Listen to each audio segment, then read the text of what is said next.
This is the first video I have ever made about this topic, and that is me failing my major goal of playing basketball. And some backstory with me with this is I really started like basketball in 2016 when NBA 2K16 came out, and I really loved playing with the Golden State Warriors. That's a team that's remotely close to me, and they were really good at. That was their best years ever.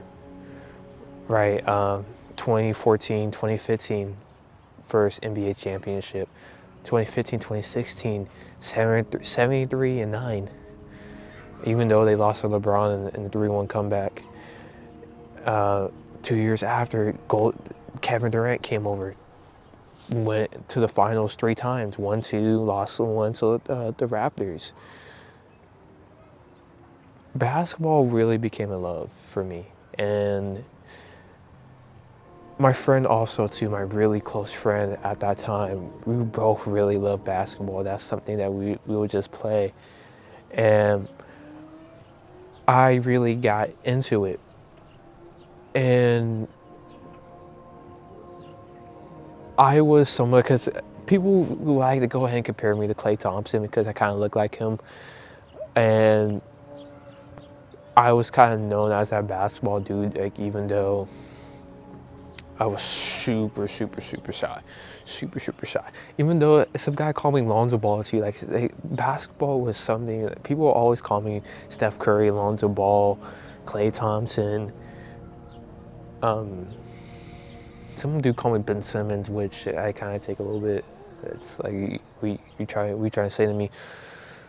But 7th grade year, I ended up trying to go ahead and try out, and I didn't try out.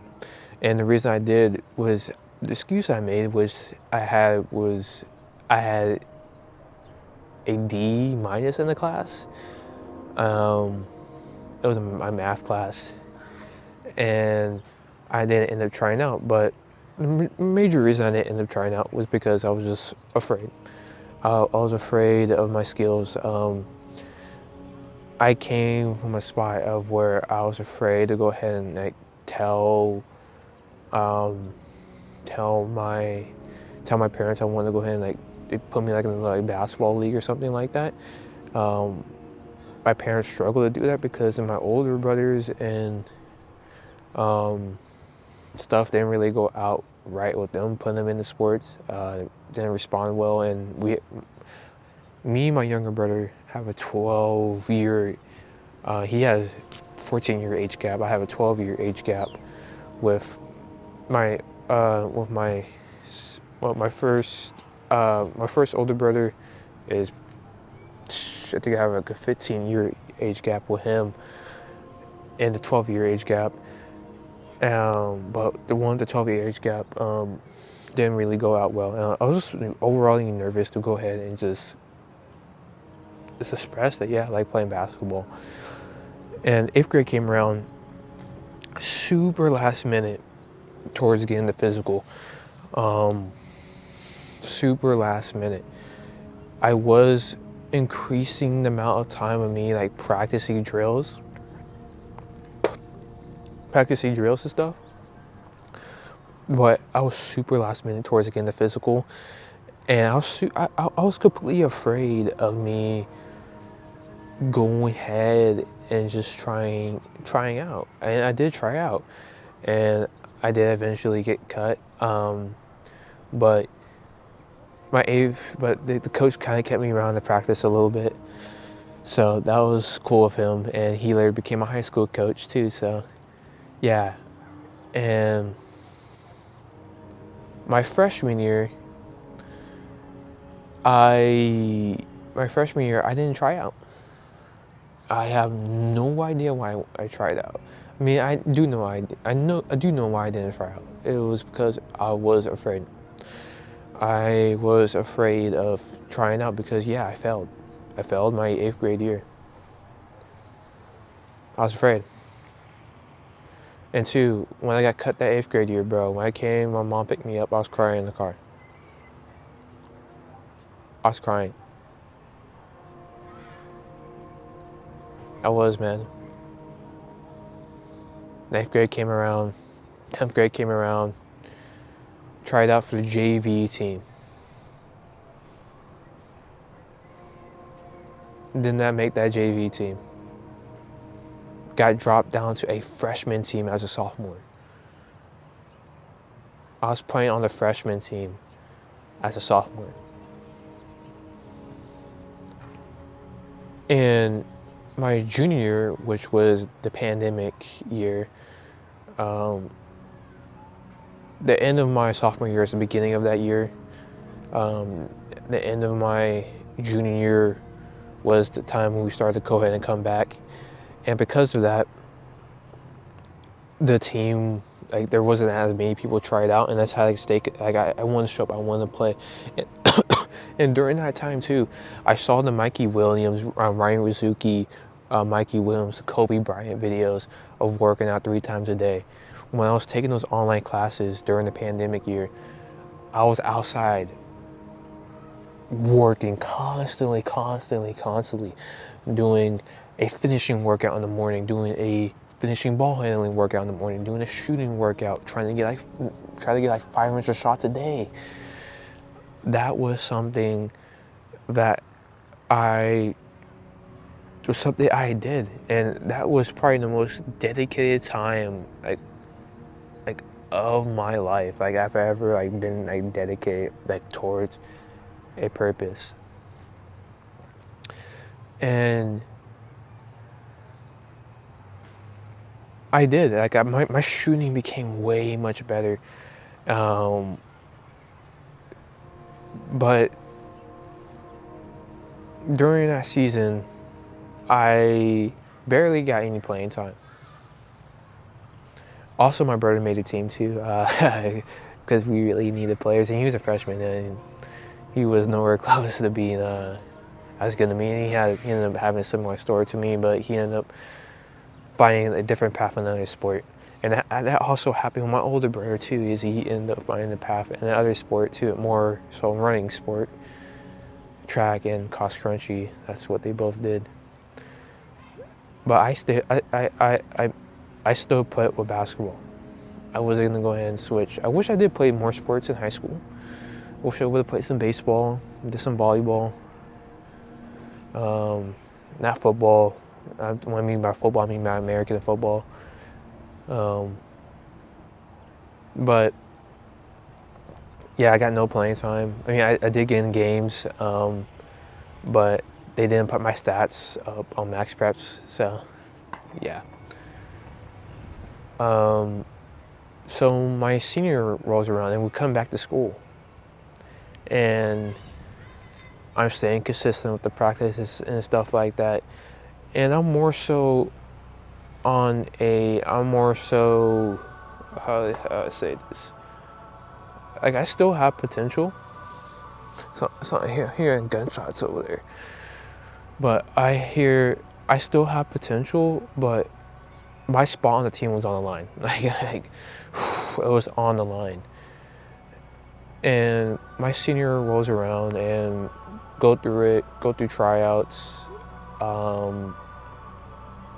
make the team, and yeah, I did not get no playing time that year. The one game I did get play time was when a lot of our players tested positive, and we needed players that day. We even brought up JV guys. It was so crazy to the point where we would bring up, dude, the coach would bring up JV guys and they'll still get playing time over me. Some dudes transfer earlier to school, get playing time over me. And I had 12 points that semester. I had 12 points that game. Sorry, someone's shooting back there. And also too, like, with them shooting back there, I was a shooter in basketball too. And also, I grew up in the hood. And the school I played for had, the reputation of the school wasn't the best. And honestly, the school, like, basketball program was not the best around. But I really struggle with social anxiety.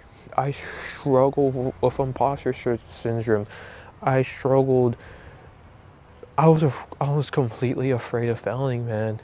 Completely afraid of failing, and I knew this happened to my little brother. This happened to my older brother that went down the same exact path. But I ended up when I went farther with them with it. Um, but I was completely afraid to play my real game. I was completely afraid to play my brand of basketball. I was completely afraid of dribbling, of going to the basket, of rebounding, of playing defense. My defense was completely bad because I was so afraid.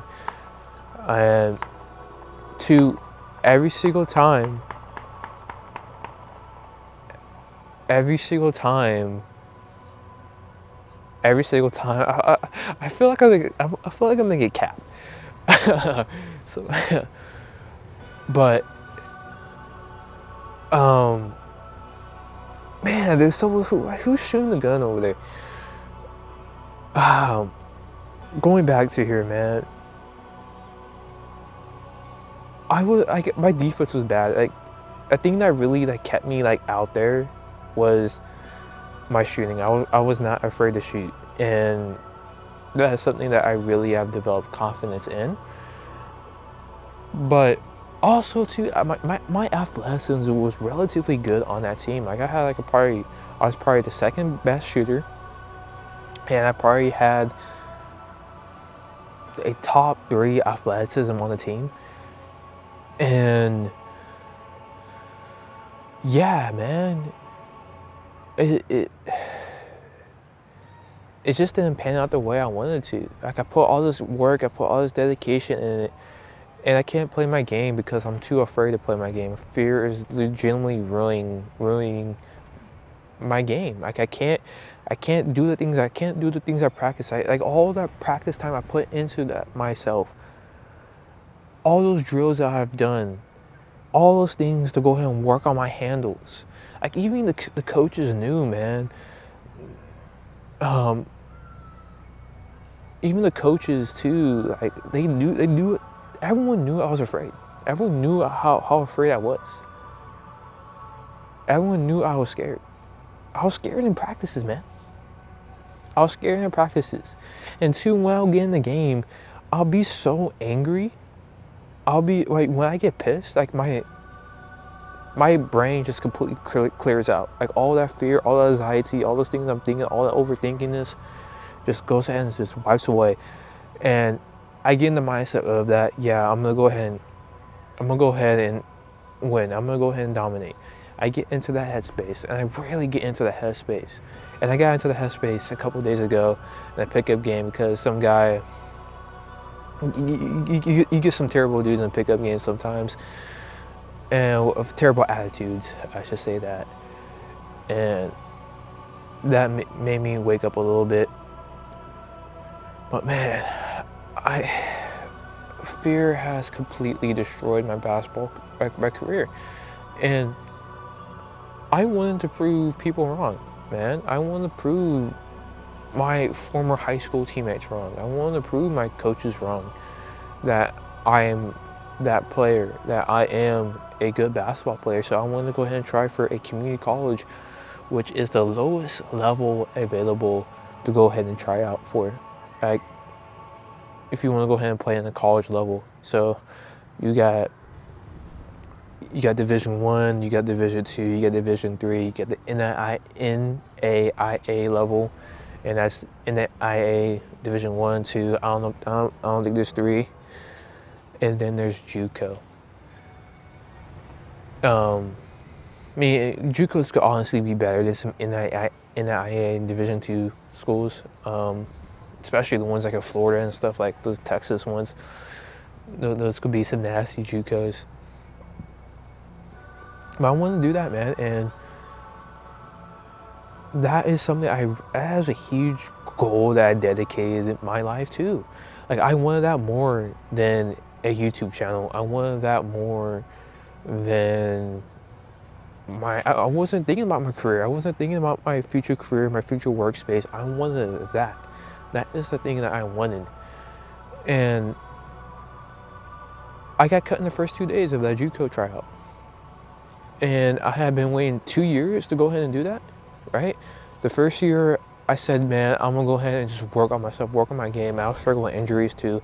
Injuries was something that I did struggle with, more so tendon pain, unfortunately.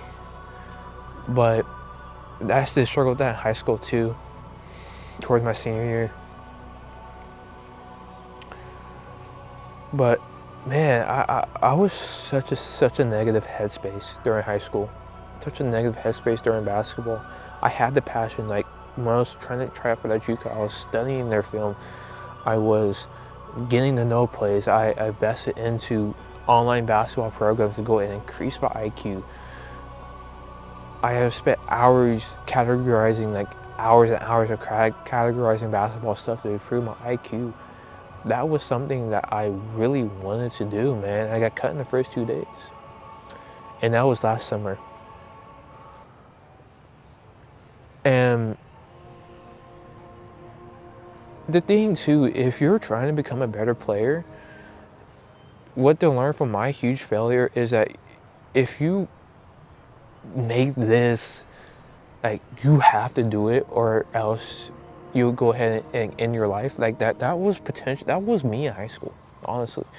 If I did not make that, like, if I did not make that basketball team, my life would have been nothing. I probably, like, it was make the team, or like seriously, like potentially in my life. That sounds crazy, and that's how much I really love basketball. That's really how much it was important for me, man. And those key words that you hear too: importance, the scarcity, the willingness to go ahead and make that your everything. When I was trying to play pickup games during this time last year, at 24, I was trying to work on my dribbling. I was afraid to go ahead and do my behind the back dribbles. I wasn't willing to do that. I wasn't willing to go ahead and get into my dribble bag, into my finishing bag. I was afraid of messing up. I was afraid of other people's opinions. I was afraid of people thinking that I'm trash. I was thinking of people thinking that I'm garbage, that I suck, because that's what everyone has thought of me when I play basketball. I've always been afraid of people's opinions, man. I've always been afraid of people's opinions. Am I now? I'll say no, not as much, but I still improve on it. But I was in that scarcity mode. I had to go ahead and do this. If I didn't go ahead and do this, I would not be successful. And I put that huge scarcity mindset on myself. And if I put that huge scarcity mindset on myself, and if you just think more for like a metaphysical like standpoint, and I wish I knew this back in high school. I wish I knew this stuff. And it's the same with girls too. If you put that huge neediness for something, it just makes it way much more harder to go ahead and achieve. If you're feeling really needy about trying to go ahead and accomplishing something, it's gonna be way much more harder to go ahead and achieve. If you make this your all, like your all in all of your life, if you make this like your huge standpoint of your life, you're most likely not going to end up being as successful in it, man. And especially if you don't have the proper like mentors too, like being able to push you into that certain types of scenarios, go ahead and like, get you really uncomfortable. Which I'm not blaming though. I'm someone to never blame my coaches. I'm someone to never blame my teammates. I'm someone to never blame my circumstances. Even though I had to go ahead and really grind for everything on my own, I don't blame no one. I don't. That's a weak way to go out. I'm not here to blame people. Right? It was overall the issues on myself. It was me worrying about issues in my past. It was me worrying about issues of being afraid of just being myself. Of being me, man. You think of Luka Doncic. Like he's good at basketball, but he also, man, he plays with fun, he plays with joy. If you're not having joy with basketball, What's the point of playing it? It's a game at the end of the day. If you're not having fun with a game, what's the point of playing it? And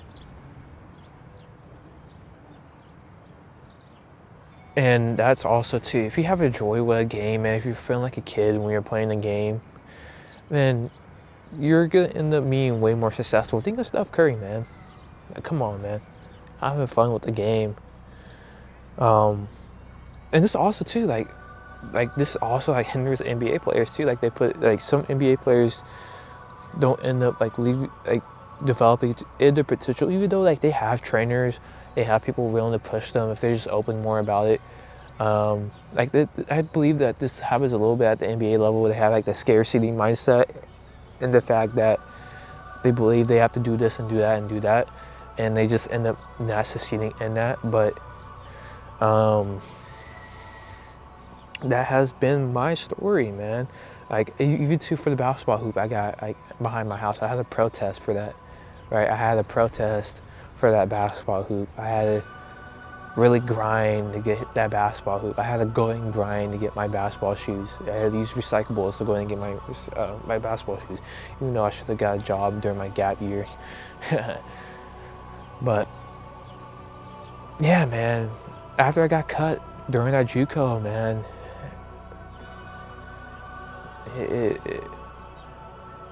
I realized, man, I had nothing to prove in the first place. If I would have made a JUCO team, of course, some people say, "Hey, man, look, you did this well." That guy, I feel like that's what people would do. Of course, I feel like a little bit of people would do that. But I don't need to prove those people wrong. And two, if you're trying to prove people wrong, you're proving to yourself that you're not already that person that you already are in the first place. If you're in a state of having to prove people wrong, you're not in that version of yourself already. If you need to prove people wrong about your basketball skills, you're not that basketball player, right? Of course, it's different if, like, for example, like Luka Doncic, he got traded to the Lakers, and he wants to go and prove to the Mavericks organization that was a poor decision. He doesn't have like a huge like what I'm trying to say is that, of course, he is trying to like prove them wrong, but that isn't like his life at the end of the day. Like that isn't his wake up call in the morning. That was one of my things. That was like a huge emphasis in my life. And yeah, I got cut, and I legitimately lost a lot of purpose in my life. I lost a reason, man. I went back to eating more poor foods. I went back into eating a lot of sweets. I was still addicted to lust during that time. But I started to more so take self-improvement less seriously than I have for a while. I stopped, like I don't have like same drive that I originally had during my gap year, in that I was waking up early in the morning and having my planned out, having my days like structured. I wasn't on that same level anymore. And yeah, I was lost. That was my huge point in my life. Completely lost. And I lost the joy for the game of trying to prove people wrong. I lost joy for the game of trying to become a player that I knew I could have become. But the only thing I had to do was know that I'm already that player already. That if I mess up, that doesn't determine my value. If I fail, that doesn't determine my worth. That doesn't determine my worth in this world if I don't continue in basketball, man. Like this junk even like ruins like personal relationships too. Like you start cutting people off because basketball was your life, man. And you're embarrassed to talk to these people because you're not that player that you knew you should have been. And if you're in a way, if you're a player, man, young player, and you're really trying to build your way up, man, don't have yourself feeling like you're crawling out of the rut. You're trying to crawl up to catch up to people. You're trying to crawl up to go ahead and prove people wrong. You're trying to crawl up to go ahead and prove your worth in this world. If you're in that state, you lose the joy for the game, you lose the passion for the game, and you're not gonna have fun with the game. And you deserve to have fun with the game. It's a game at the end of the day. And if you go down the path that I went down, I experienced multitudes of failure. I have experienced failure, but I was still afraid of failure. I was afraid of fear. I wasn't willing to overcome my fear. I had crazy social anxiety.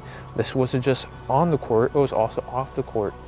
I struggled really heavily with social anxiety at school, and especially with talking to girls and stuff like that. Which in my mind, everything was completely made up inside my own mind. Everything was. Those scenarios that I say, I struggle with social anxiety. I put that limitation on myself. I put that label on myself. I put myself confined in that version of myself. And in reality, if I knew my worth, my actual self-worth, if I had legitimately self-love for myself, I knew my self-worth, I would have been a way better basketball player. But I put limitations on myself. I put scarcity on myself. I put neediness, I put importance on myself. I put social anxiety limitations on myself. I put fear on myself. I put limitation, I put limiting factors on myself. I say that I was successful in basketball because I was fear. I was afraid. And I'm putting that label on myself that since I was afraid, that's why I wasn't a good basketball player. No, in reality was that if I experienced the failures, I experienced the criticism, I experienced people calling me whatever it is. The only thing I had to remain was still. I had to just stay put, and stay down my path. But I went down paths of limiting beliefs, had tons of limiting beliefs, and that is just the way not to go ahead and live life. And that is my basketball story.